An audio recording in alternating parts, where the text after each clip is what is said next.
갑자기 우리 권사님들이 진해 중원 로타리를 한 바퀴 돌고 싶습니다.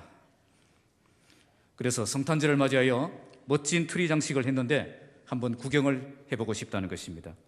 그 말씀을 기다렸다는 듯이 우리 최강수 권사님이 핸들을 꺾어서 중원 로타리로 향하기 시작했습니다. 화려한 조명과 트리 장식을 보면서 모두가 감탄을 했습니다. 한 바퀴 더 돌까 하다가 그냥 왔습니다. 자, 이처럼 성탄절이 되면 대부분의 사람들은 분위기도 바꾸고 추억도 만들고 좋은 시간을 한번 가져보려고 합니다. 그런데 지금 중국에서는 크리스마스 트리, 장식, 그리고 조명, 이 모든 것을 금지한 그런 도시가 있습니다. 랑팡시는 도시관리국이 도시 전역에 이렇게 공문을 보내서 크리스마스 장식물 설치를 금지하고, 또 상점에서도 크리스마스 캐롤을 못 틀게 하고 크리스마스에 관련된 그런 물품들을 판매하지 못하도록 법을 내렸습니다. 만약 크리스마스에 관련된 물품을 매장에 비치만 해도 이제 처벌하겠다고 공문을 보내었습니다. 이 본래 중국은 크리스마스를 공휴일로 인정하지 않고 있지만 최근 들어서 더욱 강력하게 이렇게 반대하는 모습을 보여줍니다. 시진핑 주석이 중국 문명의 위대한 부활을 외친 후에 이런 분위기가 더욱 거세지고 있습니다. 특히 지하교회를 계속 폐쇄하고 목사와 성도들을 체포하고 종교 탄압이 더욱 강해지고 있습니다. 중국만 그렇습니까? 자유민주주의 국가에서도 차별금지법이 시행되어서 이와 비슷한 일이 일어나고 있습니다. 특히 미국에서는 이 백화점이나 상점에서 메리 크리스마스라는 글을 쓸 수 없고 표현을 쓸 수가 없습니다. 차별금지법에 의해서 소수의 이슬람 사람들이 불쾌하게 생각할 수 있기 때문에 이 표현을 못 쓰게 한 것입니다. 그래서 트럼프 대통령이 계속 메리 크리스마스 하는 이유가 거기 있어요. 그가 이렇게 공약을 내세웠죠. 이제 우리나라에서 메리 크리스마스라는 말이 다시 들리게 할 것입니다. 이 차별금지법에 의해서 사라진 메리 크리스마스가 다시 미국 땅에 울려 퍼지게 하겠다는 그런 의지를 보여준 것이죠. 자, 이런 모든 현실들은 지금 이 세상이 점점 이 성탄의 소식이 세상에 전파될 수 없도록 강력하게 도전하는 그런 세상이 되고 있음을 보여주는 것입니다. 그런데 예수님이 베들레헴에서 탄생하셨을 때에 그때 사람들은 어떻게 반응했겠습니까? 오늘 본문은 예수님이 탄생했을 때, 탄생하시는 그 소식을 들었을 때에 그때 그 사람들이 어떻게 반응했는가를 우리에게 잘 보여줍니다. 어떤 반응이겠습니까? 본문을 보시면 먼저 듣고 소동한 사람들이 있었습니다. 알지만 믿지 않았던 사람들도 있습니다. 그리고 알고도 대적했던 사람이 있습니다. 그런데 마지막엔 정말 예수님을 만나고 진정으로 경배한 동방의 박사들도 있습니다. 그러니까 온 세상을 구원할 참된 메시아가 이 땅에 오셨지만 많은 사람들이 그 예수님을 만나고 싶어 하지 않았다는 겁니다. 모두가 예수님이 오시는 것을 부담스럽게 생각했고 만나고 싶어 하지 않았고 심지어 예수님을 제거하려고 하는 그런 사람들도 있었습니다. 그런데 바로 그때 하나님께서는 동방에서 박사들을 불러서 그들을 통해 반갑게 영접을 받으시고 그들이 드리는 진정한 경배를 받으셨던 것입니다. 오늘 우리는 어떤 마음으로 성탄 감사 예배를 드리고 있습니까? 정말 주님을 기대하며, 정말 주님을 기다리며, 정말 주님을 향해 달려가는 그런 참된 예배를 회복하는 여러분 되시기 바랍니다. 오늘 이 말씀을 통해서 하늘 영광 버리고 이 땅에 오신 주님을 반갑게 영접하고 참되게 예배하는 그런 복된 성탄 예배가 되기를 주님의 이름으로 축복합니다. 먼저 본문 1절에서 3절은 듣고 소동한 사람들이 나옵니다. 1절 말씀 함께 읽겠습니다. 시작. 헤로드 왕 때에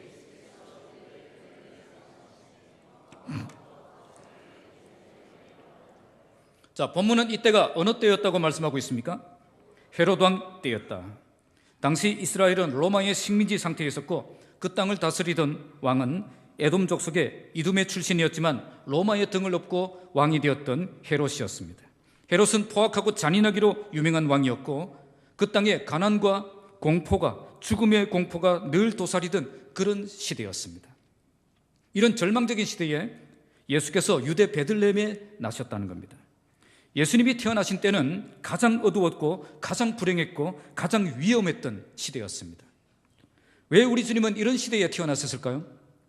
가장 위험한 때에 가장 위험한 장소에 오셨지만 모든 역경을 이겨내고 십자가로 승리하는 모습을 우리에게 보여주시기 위해서 이 시기에 태어나셨던 것입니다.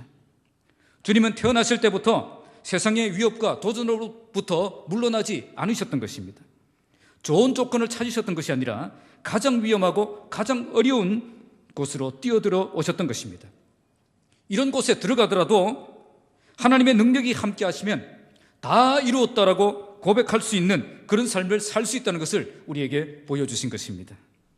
지금 많은 사람들이 이 시대를 소망 없는 시대라고 말합니다. 젊은이들은 헬 조선, 지옥과 같은 조선이라고 외치고 있고, 정치를 보나 경제를 보나 우리에겐 희망이라고는 도무지 보이지 않는 그런 시대를 살고 있습니다. 이런 시대에 살고 있는 우리들에게 예수님의 탄생은 어떤 의미를 던져주고 있습니까? 헤롯의 때와 같이 소망 없는 시대에 태어나셨지만 이런 악조건 속에서도 한 번도 좌절하지 않으시고 모든 사명을 잘 마치는 그런 삶을 살 수 있음을 보여주신 것입니다. 고난과 역경의 시대를 살아가는 우리들에게 좌절하거나 도피하지 말고 정면으로 승부하면 승리하는 인생을 살 수 있음을 우리에게 보여주신 것입니다.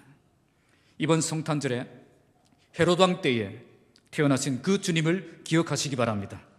우리 주님은 평화의 때, 번영의 때, 풍요의 때에 태어나지 않았습니다. 가장 어렵고 가장 고통스럽고 가장 위험한 때에 태어나셨습니다. 이런 때에 태어나셨지만 물러나지 않았고 아버지의 뜻을 시원스럽게 이루어드리는 삶을 사셨던 것입니다. 이런 시대에 태어나셨지만 물러나지 않고 정면 승부를 벌이셨던 우리 주님을 만나는 여러분 되시기 바랍니다. 어떤 문제를 만나도 주저앉거나 물러서지 말고 정면으로 싸워 승리하는 주의 백성들이 되시기 바랍니다. 하나님께서 세상을 이길 힘을 주시고 승리하는 삶으로 인도해 주실 것을 믿고 담대하게 전진하는 삶을 살아가시기 바랍니다. 그런데 오늘 본문은 이때 동방으로부터 박사들이 예루살렘에 이르렀다고 말씀합니다. 여기 박사들이란 점성가들이다 그렇게 해석하는 것도 있지만 대부분은 천문학자들로 해석합니다. 동방은 당시 천문학이 많이 발달해 있었고 또 많은 유대인들이 흩어져서 남아있었던 그런 바벨론의 땅의 가능성이 높습니다. 이들은 왜 예루살렘에 왔을까요? 자, 2절 함께 읽겠습니다. 시작. 유대인의 왕으로 나시니가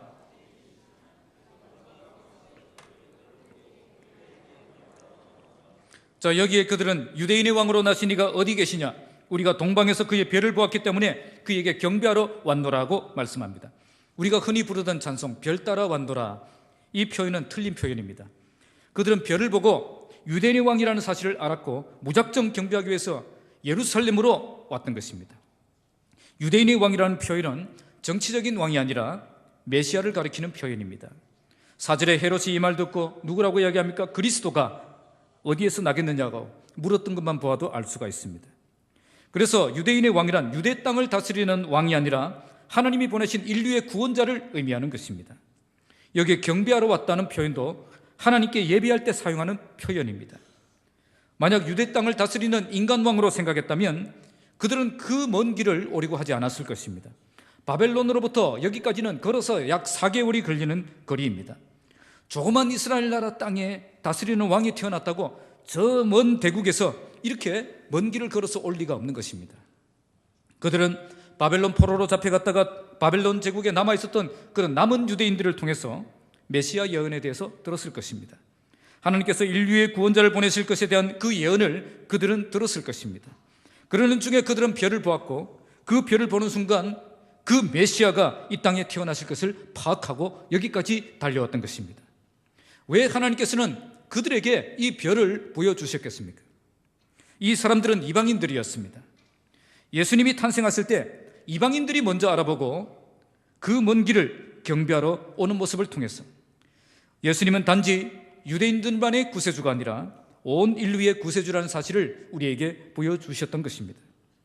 그래서 이 사건은 예수님은 온 세상의 왕이시며 모든 민족으로부터 경배를 받으시기에 합당한 분이심을 우리에게 보여주신 것입니다.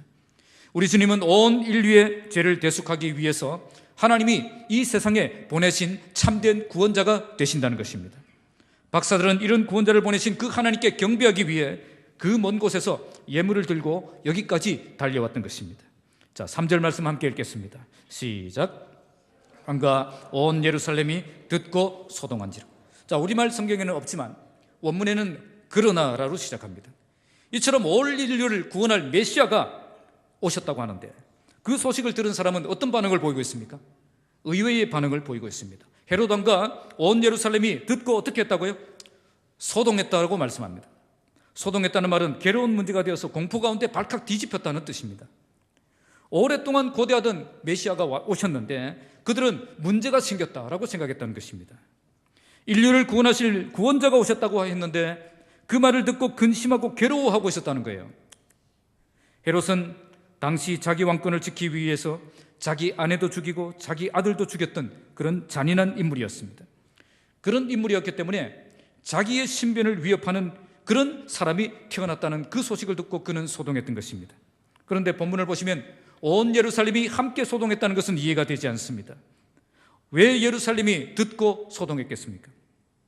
대부분의 학자들은 메시아가 오시면 이 헤롯의 심기를 더 날카롭게 만들어서 자기에게 피해가 올까 두려워했기 때문이다라고 해석합니다.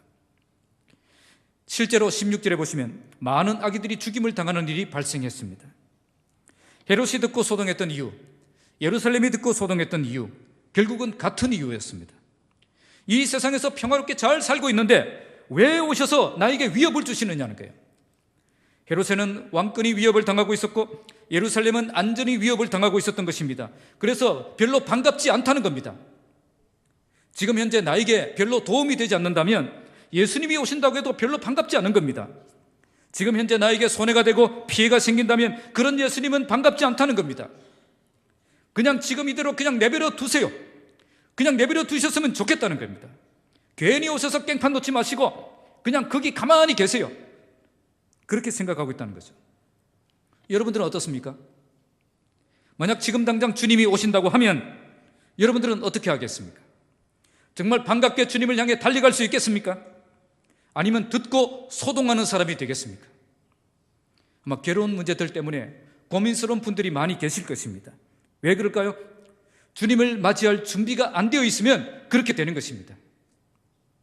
그래서 당시 헤롯과 같은 정치적 야심이 있는 사람일 뿐 아니라 일반 예루살렘 시민들도 메시아 탄생에 대해서 난색을 표하며 이렇게 고민하고 있는 것입니다. 지금 오시면 좀 곤란합니다. 결국 이런 모습을 잘 아셨기 때문에 하나님께서는 아기 예수님을 누구에게 보내주신 거죠? 하나님을 모르는 이방 사람인 동방의 박사들에게 보여주신 것입니다. 다시 오실 주님을 기다리는 우리들, 그때의 이스라엘 사람들처럼 되지 말아야 될 것입니다. 주님이 다시 오신다는 그 소식이 부담스러운 소식이 아니라 반가운 소식이 되는 사람이 되어야 할 것입니다. 다시 오실 주님을 대망하며 잘 준비하여서 반갑게 주님을 영접하고 경배하는 여러분들이 되시기를 주님의 이름으로 축복합니다. 자, 두 번째는 4절에서 6절 말씀에 알지만 믿지 않았던 사람들이 나옵니다. 자, 4절 5절 함께 읽겠습니다. 시작. 왕이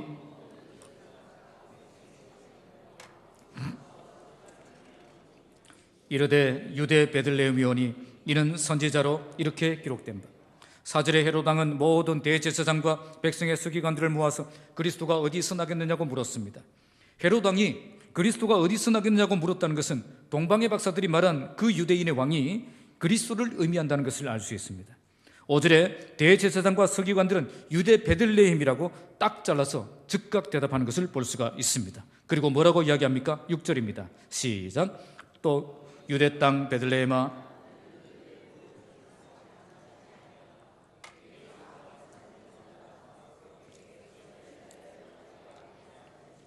자, 이 말씀은 미가서 5장 2절에 예언된 말씀입니다. 바로 유대 땅 베들레헴은 작은 마을이지만 여기서 이스라엘의 목자가 될 한 다스리는 자가 나올 것이기 때문에 결코 작은 마을이라고 할 수 없다는 겁니다.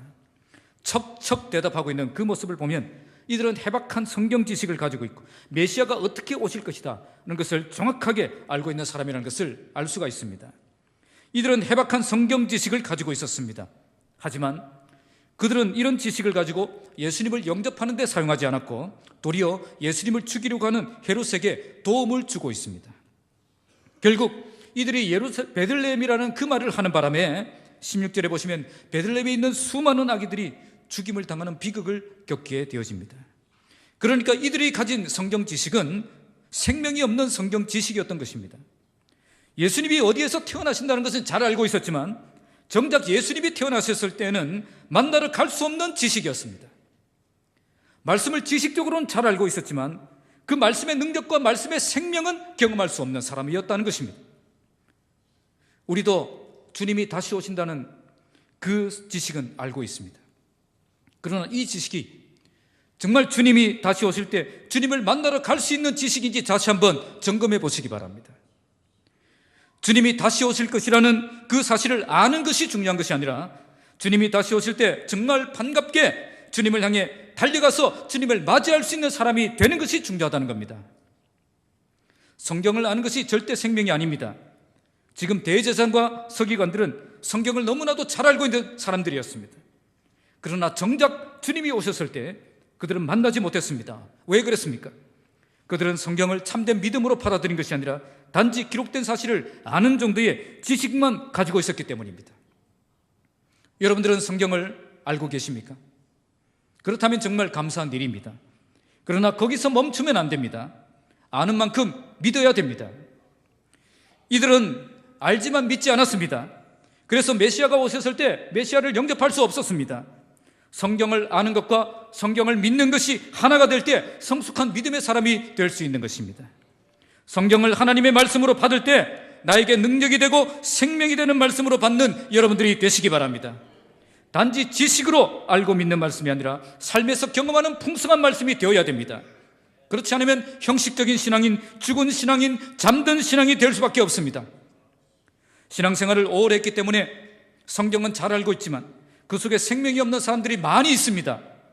예배의 감격도 잃어버리고 찬송의 기쁨도 잃어버리고 성김의 행복도 잃어버린 사람들, 그럼에도 불구하고 계속 예배는 착실하게 참여하고 성경은 꼬박꼬박 읽어가는 그런 사람들이 있다는 거예요. 죽은 신앙입니다. 지식은 있지만 생명이 없는 신앙입니다. 나에게 생명을 주시는 말씀, 나에게 능력을 주시는 말씀, 나에게 은혜 주시는 말씀을 갈망하며 나아가는 연말이 되시기 바랍니다. 그래서 성경을 잘 아는 사람이 될 뿐 아니라 그 말씀이 내 삶을 바꾸고 내 방향을 바꾸고 내 생각을 바꾸고 내 인생을 바꾸는 능력의 말씀이 되도록 그 말씀 앞에 내 자신을 세우는 시간이 되시기 바랍니다. 진정한 생명은 잃어버리고 종교적인 껍데기만 가지고 살아가는 죽은 신앙이 되지 마십시오. 이런 신앙으로는 주님을 만나러 갈 수 없습니다. 주님 다시 오시는 그날까지 내 삶을 바꾸는 그 말씀 앞에 자신을 세우고 풍성한 그 말씀의 능력을 경험하며 살아가는 복된 성도들이 되시기를 주님의 이름으로 축복합니다. 세 번째는 알고도 대적한 사람들이 나옵니다. 7절 8절입니다. 우리 7절 8절 함께 읽겠습니다. 이에 헤롯이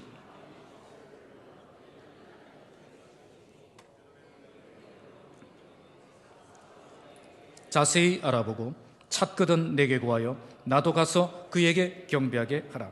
헤롯은 박사들을 가만히 불렀습니다. 가만히라면 아무도 모르게 은밀하게 비밀스럽게 불렀다는 겁니다. 왜 은밀하게 비밀스럽게 불렀을까요? 음모를 꾸미기 위함입니다. 어떤 음모였습니까? 바로 아기 예수를 찾아서 죽이려는 음모였습니다. 하지만 겉으로는 어떻게 말했습니까? 아주 능청스럽게 나도 아기에게 경배하고 싶어서 그런다라고 거짓말을 하고 있습니다. 헤롯은 알고도 대적한 사람입니다. 그의 관심은 오직 정권 창출에 있었기 때문에 예수님은 자기를 위협하는 그런 경쟁자로만 생각했던 것입니다. 그래서 어떻게 했습니까? 아기 예수를 찾아 죽이려고 했습니다. 그 아기 예수가 어떤 예수인지를 성경학자들을 통해서 똑똑하게 들었음에도 불구하고 이런 짓을 하고 있는 것입니다. 이런 속셈을 가지고 있음에도 불구하고 나도 가서 그에게 경배하고 싶다고 거짓말을 하고 있습니다. 속으로는 이런 흉악한 음모를 꾸미고 있었지만 겉으로는 가장 경건한 척 위장에 탈을 쓰고 있었던 것입니다. 속으로는 다른 목적을 가지고 있으면서 겉으로는 자기도 경배하고 싶다고 위선적인 모습을 보이고 있었다는 것입니다. 헤롯은 왜 이런 삶을 살고 있을까요? 바로 주님보다 내가 더 중요하기 때문입니다. 주님보다 내가 더 중요한 사람, 그 사람은 예수님을 나의 도움으로 생각지 않고 나에게 위협이 되는 분으로 생각합니다. 나에게 필요한 분이 아니라 나에게 없어야 될 분으로 생각한다는 겁니다. 그래서 어떻게 합니까? 예수를 죽이려고 달려드는 겁니다. 예수님 때문에 내 인생이 마음대로 되지 않는다고 생각하는 거죠. 예수만 없다면 내가 세상에서 얼마든지 잘 살 수 있다고 생각하는 것입니다. 아니, 예수가 없어져야 내가 정말 행복해질 것 같다고 생각하는 사람들입니다. 이런 사람들은 예수가 부담스러운 사람입니다. 예수만 없다면 얼마든지 세상을 즐기고 마음껏 살 수 있겠는데 예수 때문에 세상을 즐기지도 못하고 마음대로 살 수 없게 되었다고 생각하는 것입니다. 그래서 어떻게 합니까? 예수를 떠나는 것입니다. 예수 없이 살고 싶다고 세상을 향해 나아가는 것입니다. 이 사람들은 예수를 모르는 사람들이 아닙니다. 예수님을 모르기 때문에 이러고 있는 것이 아닙니다. 예수님을 알기 때문에 이러고 있는 것입니다. 예수님을 알기 때문에 예수를 의도적으로 거부하고 있는 것입니다. 예수님을 아는 것이 그에게 생명이 되는 것이 아니라 부담이 되고 거부감이 되는 것입니다. 왜 이렇게 되었습니까? 예수보다 내가 더 중요하기 때문입니다. 주님보다 내가 더 중요한 사람은 주님을 알면서도 주님을 대적하는 삶을 살게 되어 있습니다. 주님을 내 인생의 걸림돌로 생각하는 것입니다. 이런 사람은 결국 주님을 대적하며 주님을 떠날 사람이 되는 것입니다. 오늘 헤롯을 보시기 바랍니다.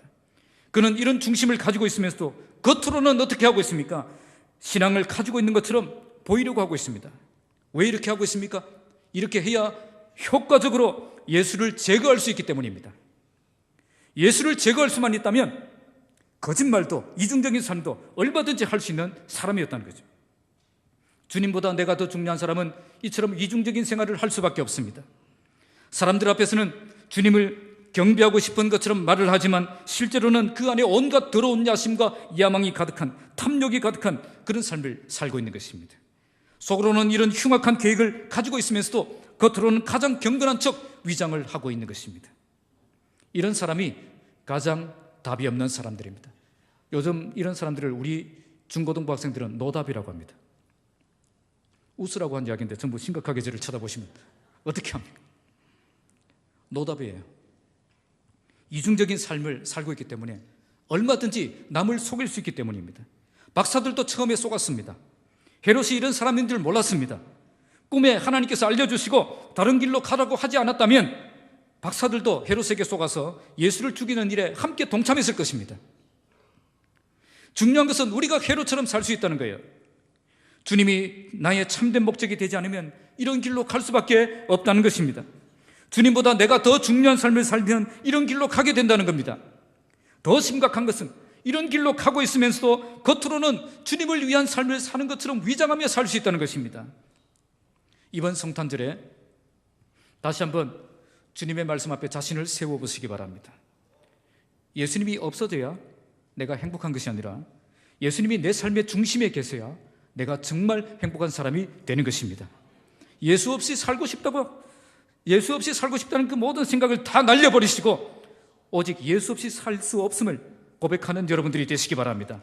오직 나 한 사람 구원하시기 위해 하늘의 영광 포기하시고 낮고 천한 이 땅에 내려오신 그 예수님을 바라보면서 주님이 내 인생의 참된 목적이 되심을 인정하시고 이제는 예수 없이 살 수 없는 사람이 되었음을 고백하시며 주님 앞에 겸손히 엎드려 경배하는 여러분들이 되시기를 주님의 이름으로 축복합니다. 마지막으로 예수님을 경배한 사람들이 나옵니다. 9절을 함께 읽겠습니다. 박사들이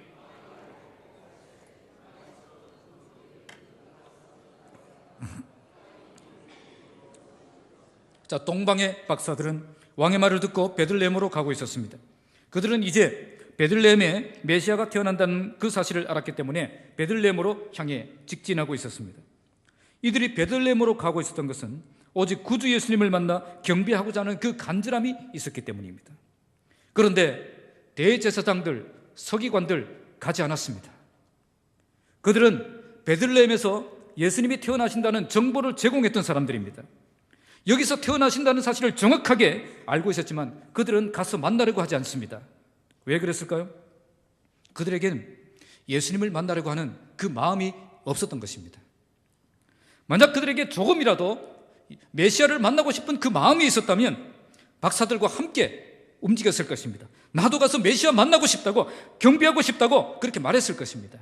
그런데 한 명도 그렇게 하지 않았습니다. 바로 이것이 지식은 있지만 생명이 없는 그런 사람들이 가진 한계입니다. 그들에겐 주님을 향해 달려가는 그 마음이 없는 것입니다. 예배자의 마음이 없다는 거예요. 오늘 우리에게 주님을 향해 달려가는 이런 마음이 회복되어야 할 것입니다. 주님을 만나기 원하는 그 간절한 그 갈망이 우리 안에 회복되어야 될 것입니다. 그러면 주님이 여러분들을 만나 주십니다. 우리에게 길을 보여주십니다. 오늘 본문에서 동방에 보던 그 별이 문득 나타나서 그들을 인도하는 것을 볼 수가 있습니다. 여기 문득이라는 말이 나오죠. 원문의 의미는 별이 사라졌다가 갑자기 나타났음을 보여주는 겁니다. 주님이 보이지 않아서 답답한 마음을 가지고 주님을 간절히 찾고 있을 때에 우리 주님은 그런 영혼들을 그냥 내버려 두지 않으시고 생각지도 못한 때에 갑자기 나타나셔서 우리를 만나 주신다는 겁니다. 주님을 만나는 것은 이처럼 오랜 기다림 속에 갑자기 만나는 만남입니다. 기다림은 오래지만 만남은 순식간입니다. 이처럼 순식간에 우리를 만나주시면 우리 인생의 대지진이 일어나는 것입니다. 세상이 줄 수 없는 기쁨과 감격을 경험하며 주님의 사람으로 새롭게 세워지는 역사가 일어나게 되는 것입니다. 자, 그들은 별을 보고 어떻게 합니까? 10절 함께 읽겠습니다. 시작. 그들이 별을 보고 어떻게 했다고요? 매우 크게 기뻐하고 기뻐했다. 원문의 의미는 정도가 지나칠 정도로 기쁜 위대한 기쁨을 누렸다는 겁니다. 별을 잃어버려 오리무중의 상태에 있었는데 그 별이 나타나서 확실한 장소를 가르쳐 주니까 말할 수 없는 그런 큰 기쁨을 경험하게 된 것입니다. 자, 인간이 언제 가장 큰 기쁨으로 충만해질 수가 있겠습니까? 바로 주님을 만날 때입니다. 누구든지 주님을 만나면 이런 기쁨에 사로잡혀 살아가게 되어져 있습니다. 예수님을 만난 사람은 그의 삶에 기쁨이 가득하지 않을 수가 없습니다. 이제야 인생의 진정한 목적을 알게 되었고 참된 행복을 발견하게 되었기 때문입니다. 이런 기쁨을 우리가 계속 누려야 됩니다. 어떻게 하면 이런 기쁨을 계속 누릴 수가 있습니까? 계속 주님을 만나면 됩니다. 주님을 갈망하며 주님을 만날 때 우리의 삶에 계속 주님의 기쁨이 넘치는 삶을 살아갈 수가 있는 것입니다. 이런 만남을 위해서 우리가 뭘 합니까? 예배하는 것입니다. 예배는 주님을 새롭게 만나는 자리가 되기 때문입니다.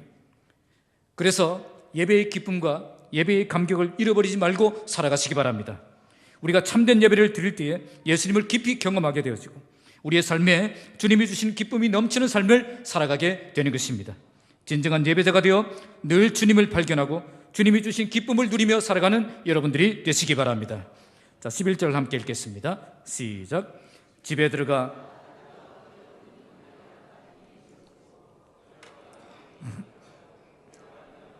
황금과 유향과 몰약을 예물로 드는 그들은 집에 들어가 아기와 그의 어머니 마리아가 함께 있는 것을 보았습니다. 그리고 엎드려 아기께 경배했습니다. 누구에게 경배했다고요?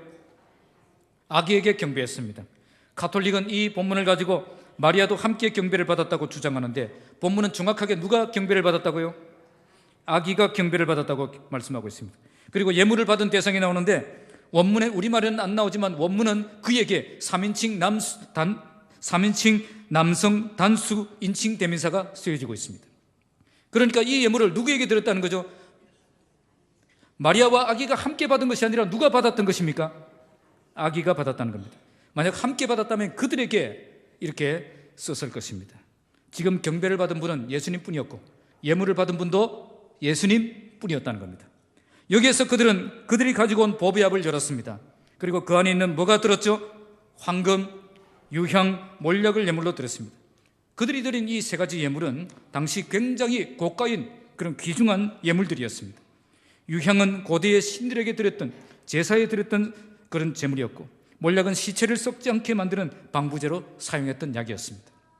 그래서 황금은 예수님의 왕되심을 상징하고 유향은 예수님이 하나님이 되심을 상징하며 몰약은 예수님의 고난과 죽으심을 상징한다고 학자들은 해석합니다. 모두가 예수님이 어떤 분이신가를 잘 드러내는 선물이었다는 겁니다. 그들은 선물을 준비할 때도 이처럼 철저하게 준비했음을 잘 알 수가 있습니다. 우리 마지막으로 12절 함께 읽겠습니다. 시작. 그들은 꿈에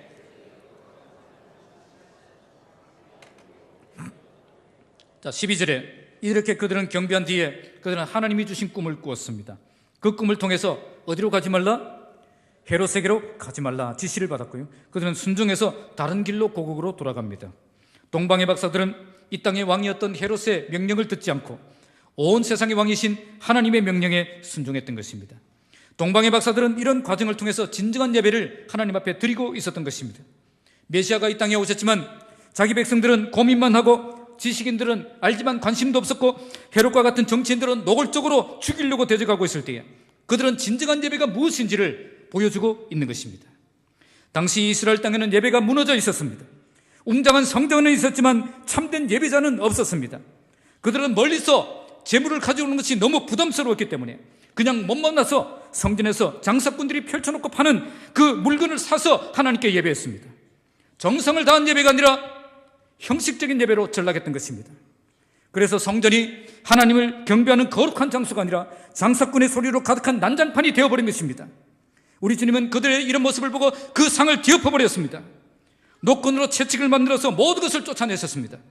이렇게 무너진 예배 가운데 동방의 박사들은 참된 예배가 무엇인지를 우리에게 보여주고 있는 것입니다. 그들은 먼저 예배를 기뻐했습니다. 그들은 이제야 주님을 영배할 수 있게 되었다고 생각했을 때 그들은 가장 크게 기뻐하고 기뻐했습니다. 그들은 억지로 예배의 자리에 나오지 않았습니다. 기쁨으로 그 예배의 자리를 향해 달려갔습니다. 바로 이것이 오늘 예배드리기 위해서 교회로 달려오는 우리의 모습이 되어야 될 것입니다. 둘째로 그들은 가장 귀한 것을 예물로 준비해서 하나님 앞에 나왔습니다. 죽게 나올 때 시시한 것 들고 나오지 않았다는 겁니다. 당시 가장 귀한 것이었고 가장 예수님께 적절한 것을 가지고 왔습니다. 내가 가진 물질뿐 아니라 내가 가진 시간, 건강, 젊음까지도 나에게 소중한 그 모든 것을 주님을 위해서 아낌없이 드릴 때에 진정한 예배를 드리는 것입니다. 마지막으로 그들은 하나님의 말씀에 순종했습니다. 진정한 예배자는 진정한 순종자입니다. 예배할 땐 경건한 모습으로 예배했는데 나와서는 엉망으로 살아가는 그런 자는 진정한 예배자가 아닙니다. 하나님이 그 예배를 기쁘게 받으시지도 않습니다. 순종이 제사보다 낮게 여기시기 때문입니다. 진정한 순종이 진정한 예배입니다. 오늘 본문은 이 땅에 예수께서 오실 때에 그 땅에 예배가 무너져 있음을 보여주시고 또한 멀리 동방에서 박사들을 불러서 참된 경배를 받으시는 하나님을 보여주십니다. 이걸 통해 참된 예배는 예배의 자리를 기뻐하는 예배이며 가장 소중한 가치를 드리는 예배이며 참된 순종으로 연결되는 예배임을 우리에게 말씀하고 있습니다. 오늘 우리의 예배가 이런 예배로 회복되기를 바랍니다. 예배를 지겹게 생각하고 부담스럽게 생각했던 자들이 이젠 정말 예배를 기뻐하며 주님을 갈망하며 은혜의 보좌 앞으로 달려가는 그런 예배가 회복되길 바랍니다. 내 것을 움켜쥐고 세상의 욕심을 따라 살아가던 자들이 이제는 내게 있던 모든 것을 아낌없이 주님께 드리는 예배가 회복되길 바랍니다. 교회 안에서만 예배하는 것이 아니라 세상 속에서도 말씀에 순종하는 생활의 예배가 회복되길 바랍니다. 그래서 이제부터 우리의 예배가 예배의 자리를 가장 기뻐하는 예배로 되고 가장 소중한 가치를 드리는 예배가 되고 진정한 순종으로 나가는 참된 예배로 회복되기를 주님의 이름으로 축복합니다. 말씀을 맺겠습니다. 오늘 말씀은 예수께서 이 땅에 오셨을 때에 그 시대가 어떤 시대였는가를 우리에게 잘 보여줍니다. 그 시대는 가장 어두운 시대였고 주님을 원하지 않았던 시대였고 예배가 무너졌던 시대였습니다. 세상은 참된 소망을 잃어버렸고 주님을 만나고 싶어 하지 않았고 하나님 앞에 나아가서 예배하고 싶지 않았던 그런 시대였습니다. 그러나 우리 주님은 가장 어두운 시대에 태어나셔서 하나님의 능력이 함께하는 인생이 어떤 인생인가를 우리에게 보여주셨습니다. 우리 모두 이런 주님을 만나는 복된 성탄이 되시기 바랍니다. 그래서 어떤 어려운 시기를 만나도 참된 소망 되신 그 주님을 붙잡고 믿음으로 돌파하는 삶을 살아가시기 바랍니다. 그리고 예수님이 오셨을 때 예수님을 만나고 싶어 하지 않았습니다. 세상은 주님을 원하지 않았습니다. 우리가 먼저 주님을 원했던 것이 아니라 주님이 먼저 우리를 만나고 싶어서 달려왔던 것이 바로 성탄입니다. 우리는 만날 준비도 안 되어 있었고 만나고 싶어 하지도 않았고 심지어 주님을 미워하며 대적하며 공격하는 그런 삶을 살고 있을 때 주님이 먼저 우리에게 찾아오신 것입니다. 왜 그렇게 하셨습니까? 정말 우리를 만나고 싶어 하셨기 때문입니다. 이젠 깨어진 관계를 회복시켜 주시고 싶었기 때문입니다. 그래서 이젠 정말 우리가 주님을 사랑하고 주님을 기뻐하며 가장 소중한 참된 주님이 가장 소중한 참된 하나님의 백성으로 변화되기를 원하셨던 것입니다. 마지막으로 예수님이 오셨을 때 그 땅에 진정한 예배가 무너져 있었습니다. 정말 예배를 기뻐하며 가장 귀한 것을 드리며 삶으로 순종하는 참된 예배를 잃어버렸던 시대였습니다. 이런 시대에 우리 하나님은 멀리 동방에서 박사들을 불러서 그들을 통해서 진정한 경배를 받고 계셨던 것입니다. 오늘 말씀을 통해서 우리 모두 주님을 새롭게 만나고 정말 참된 믿음의 사람으로 변화되는 시간이 되시기 바랍니다. 그래서 어떤 어려운 시대를 만나도 전혀 두렵지 않는 믿음의 사람이 되시기 바랍니다. 이젠 정말 주님을 만나기를 갈망하며 내가 먼저 주님을 향해 달려가서 주님의 품에 안기는 믿음의 사람들이 되시기 바랍니다. 마지막으로 이젠 예배가 무너진 삶이 아닌 정말 예배가 회복된 삶을 살아가시는 여러분들이 되시기 바랍니다. 그래서 우리의 변화된 삶을 통해서 소망을 잃고 살아가는 세상 사람들을 향해서 참된 소망을 보여주며 참된 믿음을 보여주며 참된 예배를 보여주는 참된 하나님의 사람으로 세워지는 복된 성탄이 되시기를 주님의 이름으로 축복합니다. 기도하겠습니다.